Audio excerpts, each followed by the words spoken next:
Karuvannur bank തട്ടിപ്പ് case തെരഞ്ഞെടുപ്പിൽ അനുകൂലമാക്കാൻ ഏറ്റവും അധികം ശ്രമിക്കുന്നത് BJP തന്നെയാണ്. തൃശൂർ മണ്ഡലത്തിന്റെ ഭാഗമായ ഇവിടെ പ്രധാനമന്ത്രി നരേന്ദ്രമോദിയെ തന്നെ രംഗത്തിറക്കാനാണ് ശ്രമിക്കുന്നത്. കരുവന്നൂരിനടുത്ത് ഇരിങ്ങാലക്കുടയിൽ പൊതുസമ്മേളനം നടത്തുന്നതിനുള്ള സാധ്യതകൾ സംബന്ധിച്ച് SPG റിപ്പോർട്ട് തേടിയിട്ടുണ്ട്. അതേസമയം എന്തും നേരിടാൻ തയ്യാറായി തന്നെയാണ് CPM-ഉം LDF-ഉം നിൽക്കുന്നത്. കേന്ദ്ര ഏജൻസികളുടെ കടന്നുകയറ്റത്തെ നിയമപരമായി നേരിടും. ഹൈക്കോടതിയെ സമീപിക്കുന്നത് സംബന്ധിച്ച് നിയമോപദേശം തേടിയിട്ടുണ്ട്.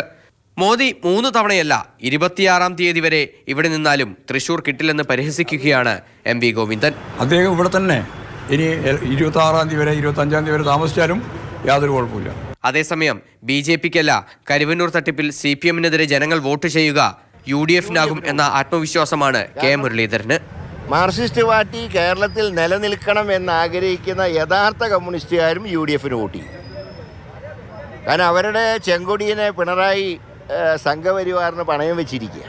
കേരളം കണ്ട ഏറ്റവും വലിയ സഹകരണ ബാങ്ക് തട്ടിപ്പ് തൃശൂരിൽ മാത്രമല്ല, ചാലക്കുടി, ആലത്തൂർ മണ്ഡലങ്ങളിലും പ്രതിഫലിക്കാനിടയുണ്ട്.